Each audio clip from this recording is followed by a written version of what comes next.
Hey everybody, it's your old pal Chuck, and I'm back with another review.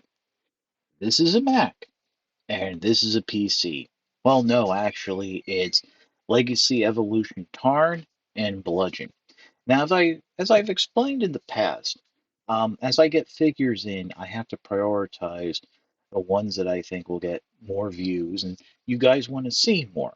So what ends up happening is figures get pushed off because as other people do those reviews, my chances of getting a a nice amount of views get pushed off, and thus I then end up having to play catch up, like I am right now. I've obviously had Tarn for a while, um, but I had other figures come in that, frankly, I think you guys would enjoy more, like a lot of the Rise of the Beast stuff, which you did.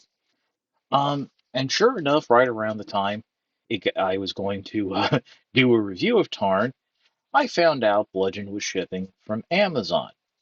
So I figured, why not do a combo review since, um, these figures actually share the same mold and are basically just repaints of each other with a new head. Now, I'll say right off at the top, I believe Bludgeon was the original intention of this mold, and I'll explain why as we go along in the review.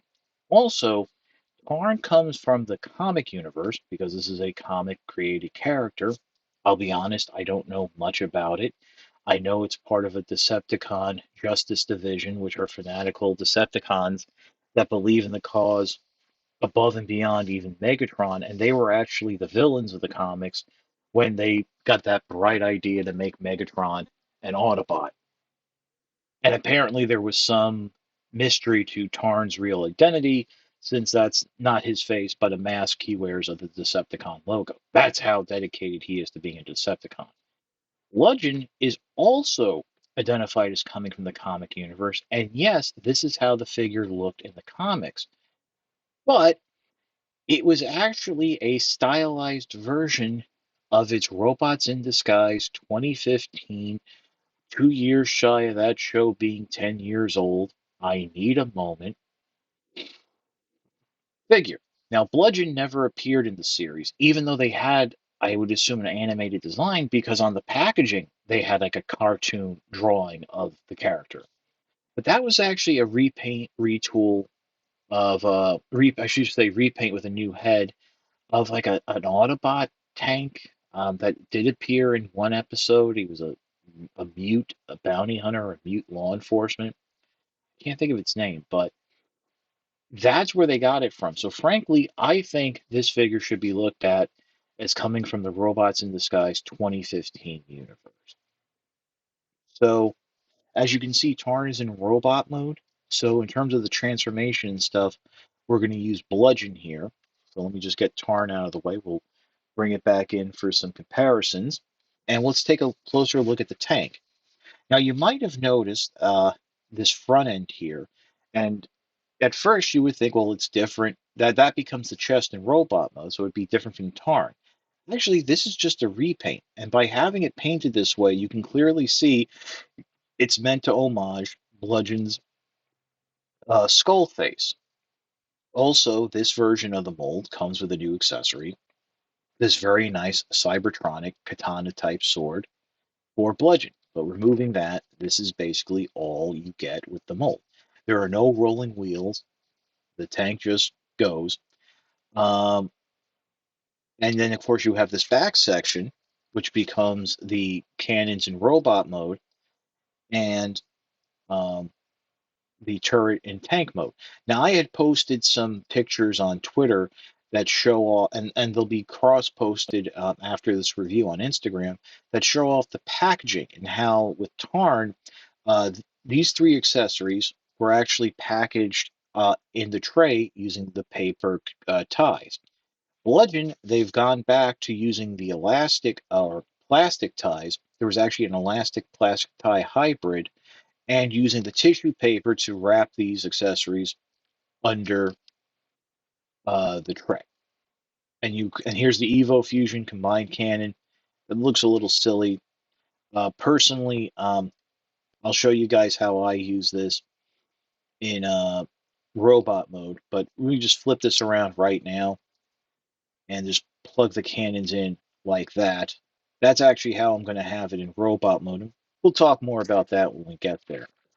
Other than that, this is a very nice, okay tank. I remember from the Tarn reviews there were complaints about the gappiness here, and you can see some of that.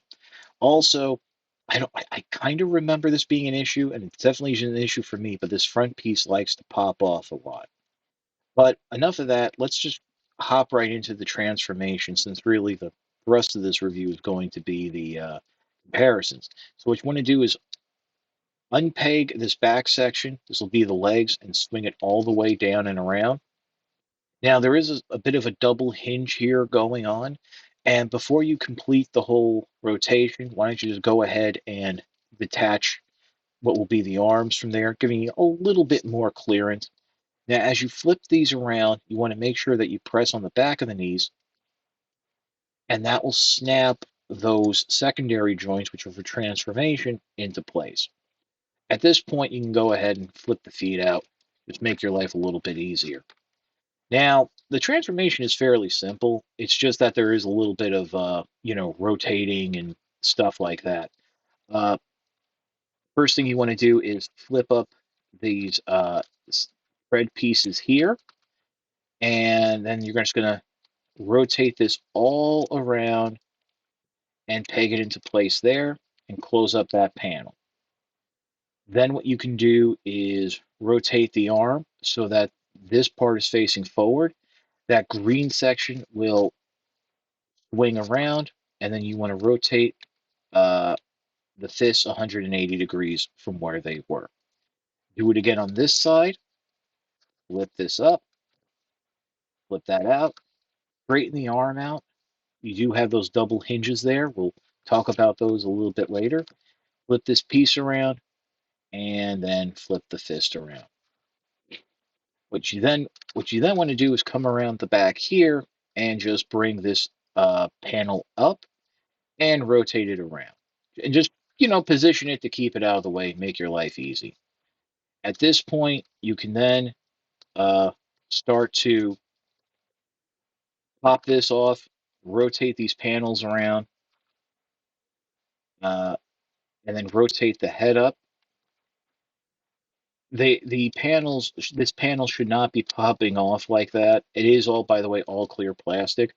Once you have these side treads up into place, give it a little squeeze. They'll snap into place there. You can bring the chest down. You can then bring the arms down into place, or swing them however you like to get them into place.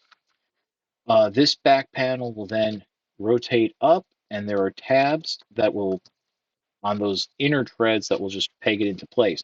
Now, if you were doing Tarn, you would then unpeg these little barrels here and flip them up, just like so. But for Bludgeon, we're going to keep this down because I'm going to show you how to get that. Oh, and you want to split the legs. The legs will just eventually split on their own. Just one of those things.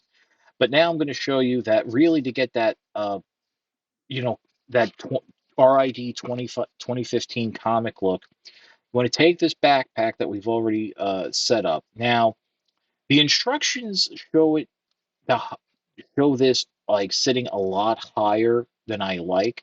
So I just like to just do it like that, and then just angle the cannons forward and the barrels forward. And yeah, I think that looks pretty darn good. You bring the sword in here. And the hands are articulated, by the way. They do open, but you can just slide the sword in, and there you go. And here you have Bludgeon ready to rock and roll. Very nice. Really cool figure. I do enjoy it. Let me just adjust the camera because those barrels are a little out of frame. But yeah, um, and this is how I would display the figure. Now, I am a little disappointed that from early photos, I was under the impression there was 5 millimeter holes here in the hips, that the sword could be stored off his hip like that he could draw it. Really, the best place I think you can put it is right here on the back. and it is a little tricky to get it in there because it's not a perfect uh, hole, but it will stay. So yeah, there's that. And now let's go ahead and bring Tarn back in. And now, as you can see now, with Bludgeon colored the way it is, I truly believe that Bludgeon was the original intention of the mold because this chest plate matches his face. A lot of this deco, which by the way was pointed out by people, that some of this deco, some of the molding didn't 100% match Tarn. Um, this is all for Bludgeon. But you can see how painted differently, it can also work for Tarn. And again, turning the figure around onto the back, you see these cannons here and how they work in that regard in terms of giving you that Tarn look. And by having them folded down, you can have that cannon on the back and get that Bludgeon look. So, but what really seals it for me in terms of the why I feel this mold was intended for Bludgeon is the articulation. And the big thing is, for the first time in my history that I can think of, and I'm talking about having GI Joes that uh, that were sword wielders. You can actually have Bludgeon two hand his sword, and a lot of that comes with that inner arm rotation right there. I mean, this is incredible. This is what you would want from a figure. And as I said uh, just now, I mean, there are 6 inch, like SH figure art figures that um, this doesn't happen, that they can't dual wield a sword like this. And here we have it on a Voyager class transform. Oh, and by the way, let me just show you. Um, rotate the barrels back. This is what I used to do on that robots in disguise bludgeon figure. And there you go. If you want to don't want to have that barrel look, because I mean the original, well, the original robot and the pretender shell didn't have it, but so you can have like a more cleaner look and it doesn't busy the head. But I mean that right there, this is what sells me on the figure. And the rest of the articulation I think really does fit with what a samurai and a sword user should, how they should pose. And if you excuse me as I move Tarn out of the way, and maybe you'll disagree, maybe it's because of the fact that I'm not as connected to Tarn as other people are. But yeah, this is just brilliant. And I mean, it's great to have the figure, and I'll say it again. Bludgeon was the original use of this mold, and it's this evolution wave 4, where we're getting, as people, we use the term pre-tools, retools, repaints. I mean, I hate the term pre-tool, but clearly, I think in this case, Bludgeon was meant. Why it wasn't released first, I don't know, but it is what it is. I just find it funny that this whole wave of evolution, which is, as I was suspected, is the final wave, really doesn't have any new figures. I think the only new figure is going to be that core class Snarl, which you need to complete the Volcanicus combiner. So yeah, that's about it for the review. So I think we're going to pause. We'll give you some final thoughts, and we'll move on from there. Man, this is a great look. I really can't get over it, but yeah, this really does speak to me on a very primal level. Pardon the pun. Primal. Ooh, hey, Rise of the Beast. Energy. But I've always been a fan of Bludgeon. Even when I just bought the Pretender figure all those years ago and I didn't read the comics, I just knew it was a cool figure. And it's funny to say, like, really, Bludgeon is a character of the comics. I don't think it's ever shown up in any animated series ever. And this was a guy who was or should they, a robot, a bot, who at some point was the leader of the Decepticons. And because of the characterization that we got from the comics, we have the Metallico, or also from its bio card, the Metallico um, robot, Transformer, Cybertronian, martial art, this, that, and the other thing. Um, and I'm trying to think, like in terms of since the original Pretender toy, I know Revenge of the Fallen, he got a Bludgeon got a new mold that was very much a combination of its inner robot and the outer shell. And that's actually what a lot of these figures have always been. They've always been like some sort of hybrids of the inner robot and outer shell, because I think really the outer shell is much more iconic. I mean, the inner robot, which is the simple green tank. And I think this figure does it the best thus far in terms of capturing that look. And I mean, the mold, the open mouth gape, I mean, that's just, ah. So yeah, as I mentioned in the beginning, I got this figure off of Amazon. It was supposed to ship in October. Stop me if you've heard this story before, but it shipped early. Yeah, which is a lot. Which actually, I think Shadow Striker, Bludgeon, Nova Prime were all shipping early. They were all had the same ship date, and they shipped earlier. So yeah, Amazon as usual is doling out this wave piecemeal. So I know for a lot of people that can be annoying. Um, but it is still available now, I think, and I think you can pre-order it from other retailers. Um, Command Store might have gotten stock back in. They actually were sold out for a little bit. Um, but yeah, I do recommend it. Now, you already have Tarn. The only difference between the two is the inclusion of the sword and a new head. If you're more connected to Tarn, you might just want to pass on Bludgeon or wait for a sale. Keep in mind, this is a Wave 4 figure. It might be hard to find.